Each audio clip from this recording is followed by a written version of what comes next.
56 বছৰত ভৰি দিম ৰাইজৰ আৰু আপোনাসবৰ পুনৰ এবাৰ আশীৰ্বাদ বিচাৰিলোঁ।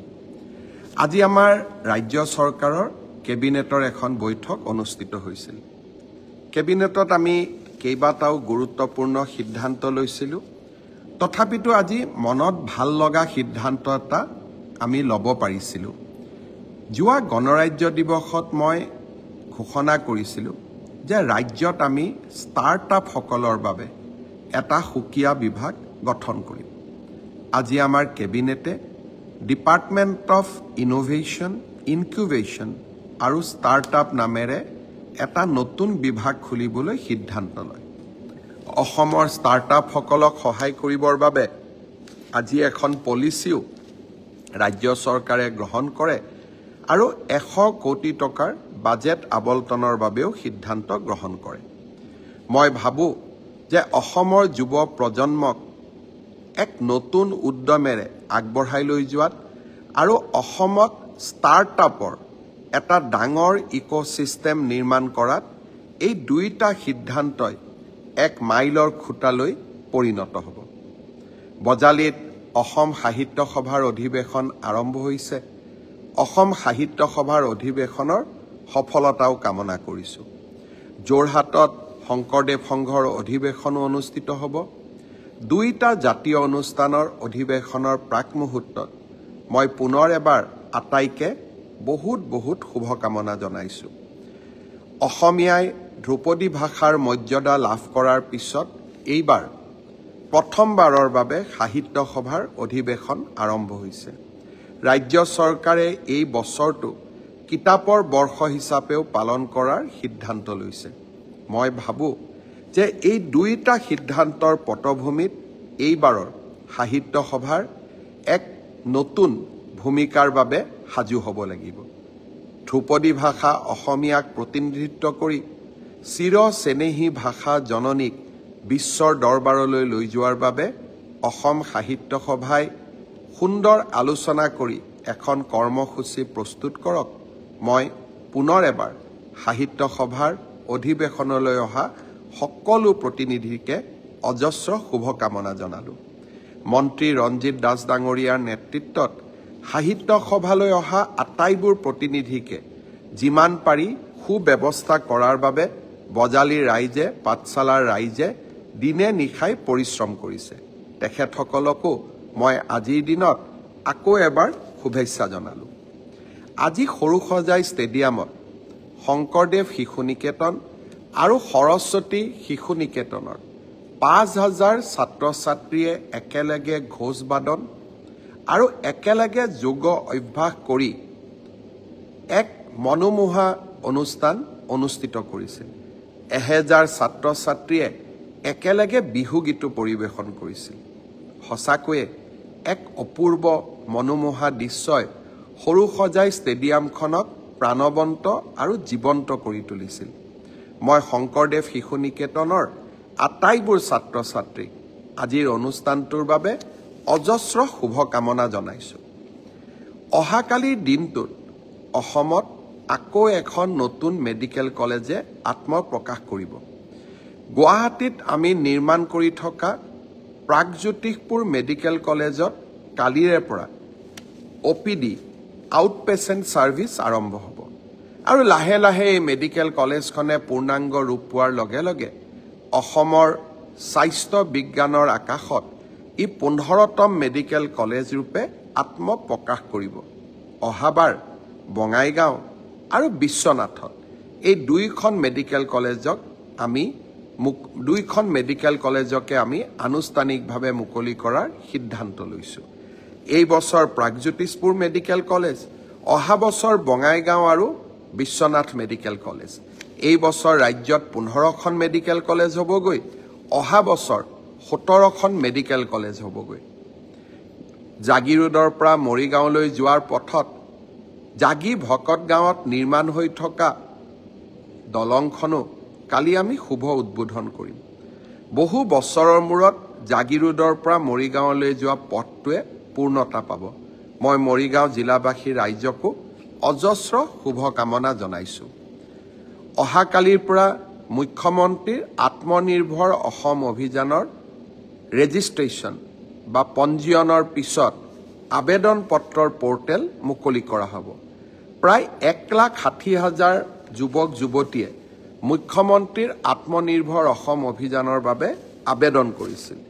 আপোনালোকে জানে এই আঁচনিখনত ৰাজ্য চৰকাৰে 2 লাখ টকা আগবঢ়াই 2টা কিস্তিত, তাৰ 1 লাখ টকা ৰাজ সাহায্য আৰু 1 লাখ টকা আমি চৰকাৰক 5 বছৰ পিছত সৰু একোটা ইনষ্টলমেণ্টত উভতাই দিব লাগে।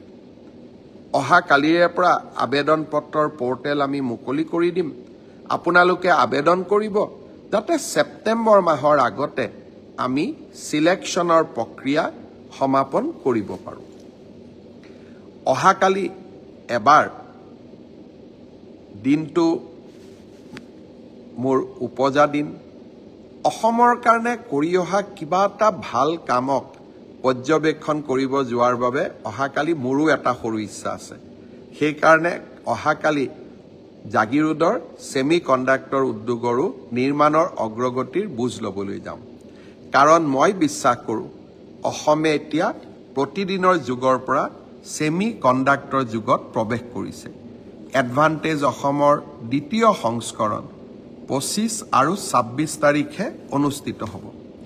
ভাল ভাল নতুন নতুন খবৰ আহিব বুলি আমি আশা কৰিছোঁ।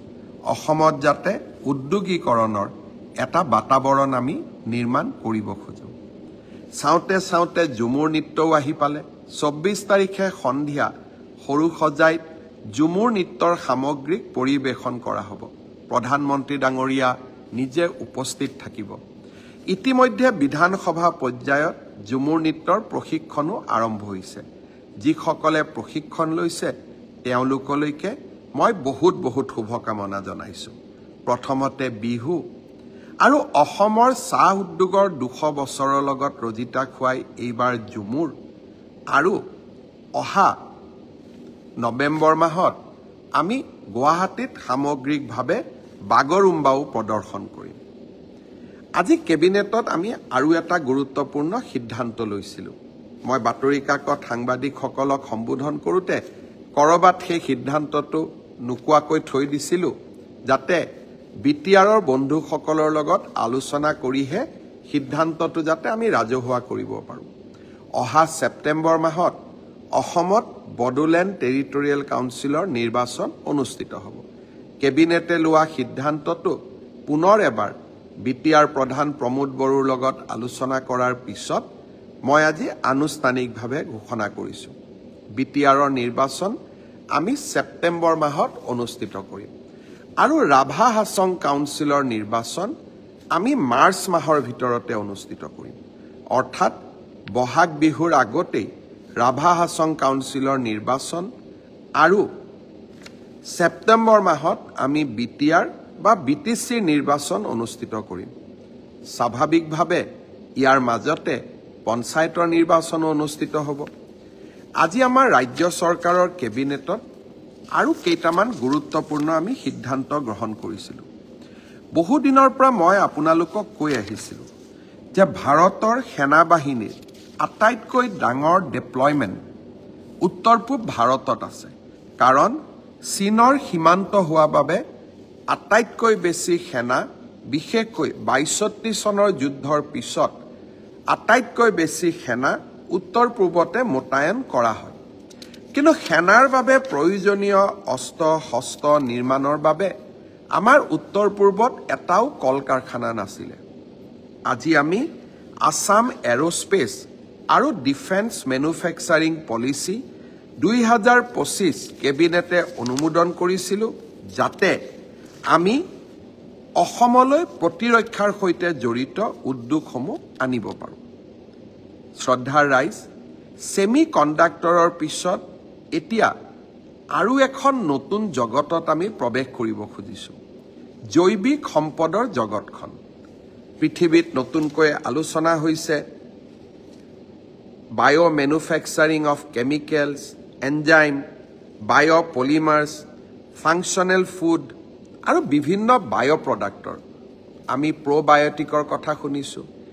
এতিয়া বায়' ইঞ্জিনিয়াৰিঙৰ জৰিয়তে আমাৰ বাবে প্ৰয়োজনীয় খাদ্য নিৰ্মাণৰ প্ৰস্তুতি লেবৰেটৰীত আৰম্ভ হৈছে অসমে যাতে এই নতুন জগতখনৰ পৰা দূৰত থাকিব নালাগে সেইকাৰণে আজি আমাৰ কেবিনেটত আসাম একশ্যন প্লেন অন বায়' E3 পলিচিও আজি আমি নিৰ্মাণ কৰিছোঁ যাতে ভাৰতৰ এই নতুন উদ্যমিতা আৰু নতুন উদ্যোগ ক্ষেত্ৰত আমাৰ ৰাজ্যখন যাতে পিছুৱাই থাকিব নালাগে আজি আমাৰ কেবিনেটত আৰু এটা আমি ভাল সিদ্ধান্ত গ্ৰহণ কৰিছোঁ আপোনালোকে জানে 39খন জিলাত আমি 39খন আমি সম জিলা আৰম্ভ কৰিছিলোঁ সম জিলাসমূহত এইবাৰ গণৰাজ্য দিৱসো উলহ মালহেৰে পালন কৰা হৈছে সম জিলা আয়ুক্ত আমি নিয়োগ কৰিছিলোঁ আজি আমি সম জিলা পুলিচ আয়ুক্ত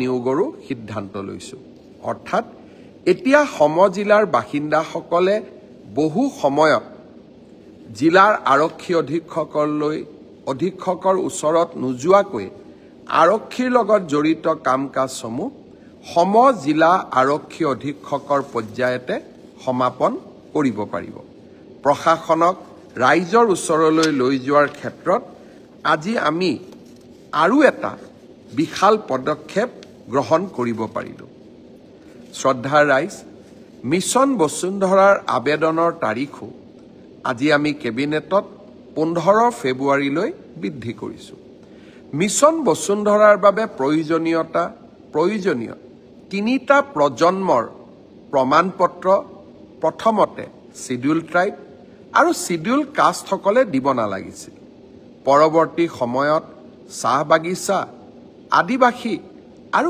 গোৰ্খা লোকসকলৰ বাবেও তিনিটা প্ৰজন্মৰ প্ৰয়োজনীয়তা প্ৰমাণপত্ৰৰ প্ৰয়োজনীয়তা নাথাকিব বুলি আমি এখন নটিফিকেশ্যন দিছিলোঁ তাৰ পিছত মৰাণ সম্প্ৰদায়ৰ বহু লোকে মোক আবেদন কৰিছিল কোচ ৰাজবংশীৰ ৰাইজেও চিৰাঙত মোক আবেদন কৰিছিল আৰু আহোম চুতীয়া জনগোষ্ঠীৰ লোকসকলেও মোক আবেদন কৰিছিল যে তেওঁলোককো তিনিটা প্ৰজন্মৰ প্ৰমাণপত্ৰৰ পৰা ৰেহাই দিব লাগে আজি আমাৰ কেবিনেটে কোচ ৰাজবংশী চুতীয়া মৰাণ মটক আৰু আহোম সম্প্ৰদায়কো তিনিটা প্ৰজন্মৰ প্ৰমাণপত্ৰৰ আওতাৰ পৰা বাহিৰত ৰাখিবলৈ সিদ্ধান্ত গ্ৰহণ কৰিছে অৰ্থাৎ এতিয়াৰ পৰা মিছন বসুন্ধৰাত যোগ্য বুলি বিবেচনা হ'বৰ বাবে এই সম্প্ৰদায়সমূহে তিনিটা প্ৰজন্মৰ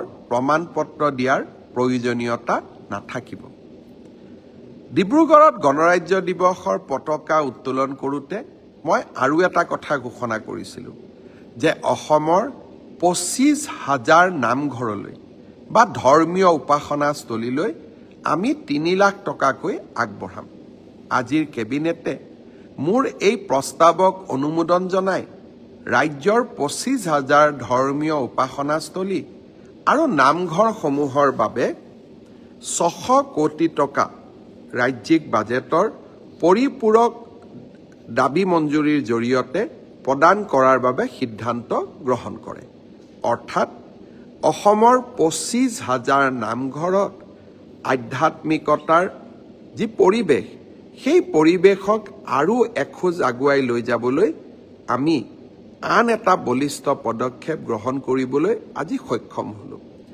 জাতি মাটি ভেটি এই আছিল ভাৰতীয় জনতা পাৰ্টিৰ চৰকাৰখনৰ মূল মন্ত্ৰ বৰদোৱাত মহাপুৰুষ শ্ৰীমন্ত শংকৰদেৱৰ জন্মভূমিক সজাই পৰাই তোলা বিহপুৰীয়াত মাধৱদেৱ কলাক্ষেত্ৰ নিৰ্মাণ কৰা পাটবাউসী মধুপুৰৰ উন্নয়নৰ বাবে প্ৰচেষ্টা হাতত লোৱা ৰংঘৰৰ সৌন্দৰ্য বৰ্ধন কৰা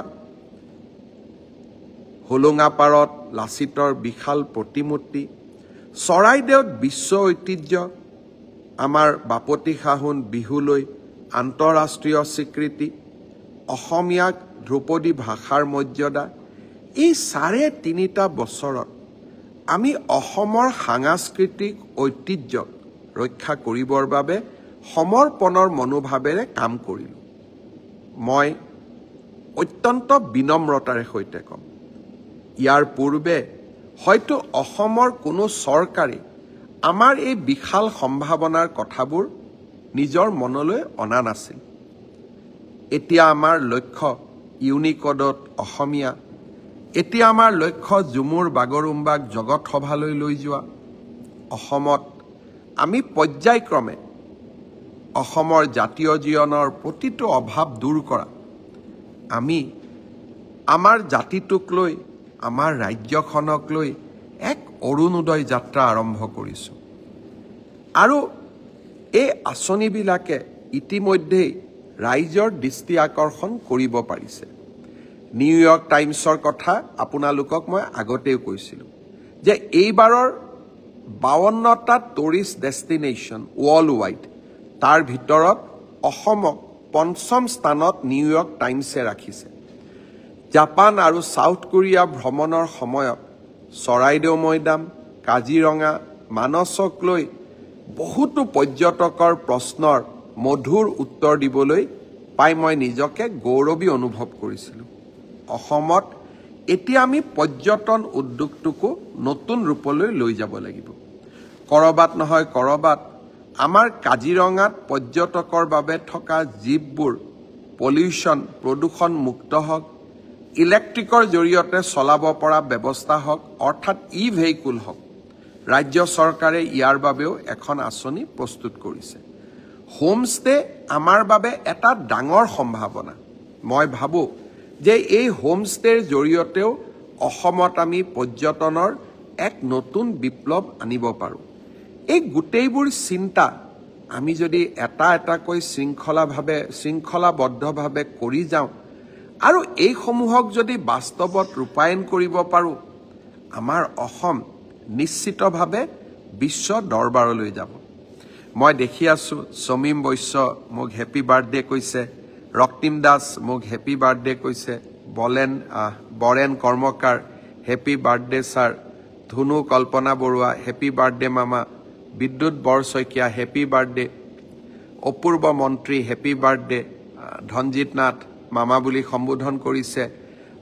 মই দেখি আছোঁ Momi Medhi happy birthday, Michael দাসে কৈছে মোক ধুনীয়াকৈ সম্বোধন কৰিছে, পাহি বৰুৱাই হেপী বাৰ্থডে কৈছে, সংসদ কৃপানাথ মালাই ব্ৰডকাষ্ট চাই আছে, কৰিম শেখে কৈছে লাভ ইউ, মহম্মদুল হুছেইনে ব্ৰডকাষ্ট চাই আছে, পল্লৱ নাথে জন্মদিনৰ শুভেচ্ছা দিছে, সুৰুজ ভূঞাই জন্মদিনৰ শুভেচ্ছা দিছে, দিউনশ্ৰী বসুমতাৰীয়ে ব্ৰডকাষ্ট চাই আছে, doctor Victor Kumar Gupta happy birthday wish কৰিছে, হৰজ্যোতি তালুকদাৰে হেপী বাৰ্থডে দিছে, নিপামণি তালুকদাৰে ব্ৰডকাষ্ট চাই আছে, ৰঞ্জিত মালাকাৰে হেপী বাৰ্থডে উইচ কৰিছে, Joyita Purkayastha happy birthday wish কৰিছে, Pranjal Kalita happy birthday wish কৰিছে, Shahin Mohammad happy birthday wish কৰিছে।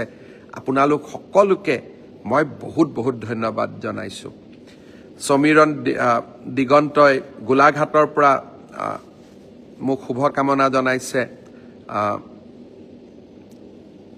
বিশাল ডেকাই শুভকামনা জনাইছে, অজস্ৰজনে শুভকামনা জনাইছে। মই এটাই আশা কৰিম, কালিৰ দিনটোত আপোনালোক সকলোৱে অকণমান সময় উলিয়াই মোক আশীৰ্বাদ কৰিব, যাতে অসমখনক কৰবাত নহয় কৰবাত বিশ্বৰ দৰবাৰত ভাৰতৰ এখন সৰ্বশ্ৰেষ্ঠ ৰাজ্য হিচাপে আমি যাতে সকলোৰে সামগ্ৰিক প্ৰচেষ্টাত আকৌ এবাৰ প্ৰতিষ্ঠা কৰিব পাৰোঁ। মই বিশ্বাস কৰোঁ আমাৰ মাজত অজস্ৰ সম্ভাৱনা লুকাই আছে। কৰবাত নহয় কৰবাত 3টা দশকৰ বন্ধ, ধৰ্ণা, ধৰ্মঘট, নিৰাশা, অন্ধকাৰে আমাৰ মাজৰ পৰা উদ্যমবিলাক হেৰুৱাই পেলাইছিলে। কৰবাত নহয় কৰবাত আমি নিজৰ ওপৰতে আত্মবিশ্বাসবোৰ হেৰুৱাই পেলাইছিলোঁ। এটা জাতি আমাৰ পৰিচয় আন্দোলনমুখী হৈ পৰিছিল। এই জাতিটোৰ মাজত অজস্ৰ সম্ভাৱনা লুকাই আছে। এই জাতিটোৰ পৰিচয় আন্দোলনমুখী হ'বই নোৱাৰে। এই জাতিটোৰ পৰিচয় হ'ল কৰ্মমুখী। এটা নিশাৰ ভিতৰতে লাচিতে মোগলক ৰুধিবলৈ গড় বান্ধিছিলে, প্ৰকাণ্ড গড়। তাৰমানে অসমীয়া কিমান কৰ্মমুখী আছিলে। অসমৰ প্ৰতিজন যুৱকৰ মাজত ব্ৰহ্মপুত্ৰৰ দৰে অযুত সাহস আৰু সম্ভাৱনা লুকাই আছে।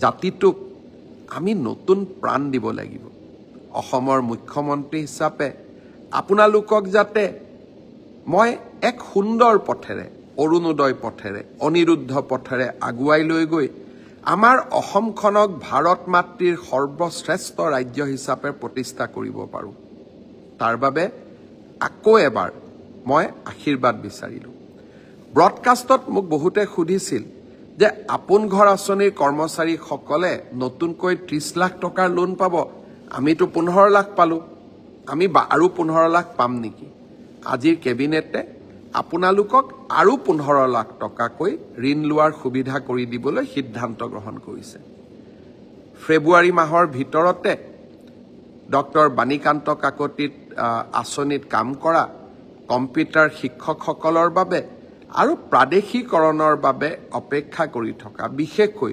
2006 চনৰ আগতে প্ৰতিষ্ঠা হোৱা শিক্ষক শিক্ষয়িত্ৰীসকলৰ বাবে চৰকাৰী নিয়মৰ ভিতৰত ভাল খবৰ লৈ আহিবৰ বাবে এইবাৰৰ বাজেটত আমি চেষ্টা কৰিম পুনৰ এবাৰ আপোনালোক সকলোকে ধন্যবাদ জনালোঁ আকৌ মই যেতিয়াই নতুন খবৰ থাকে তেতিয়াই আপোনালোকলৈকে ফেচবুক লাইভৰ ব্ৰডকাষ্ট লৈ আহিম বহুজনে মোক আৰু শুভেচ্ছা জনাই আছে সকলোৰে নাম লোৱা সম্ভৱ নহয় কিন্তু প্ৰতিজনেৰে আশীৰ্বাদবোৰ মই এটা সময়ত ৰাতি বহি নিজে পঢ়িম আৰু আপোনালোকৰ আশীৰ্বাদবিলাক বিনম্ৰতাৰে সৈতে গ্ৰহণ কৰিম পুনৰ এবাৰ সকলোলৈ বহুত বহুত ধন্যবাদ জনালোঁ জয় হিন্দ বন্দে মাতৰম অসম মাতৃৰ বিজয়ে অসম মাতৃৰ জয় গুণে আমাক সকলোকে গৌৰৱান্বিত কৰক বহুত বহুত ধন্যবাদ জয় হিন্দ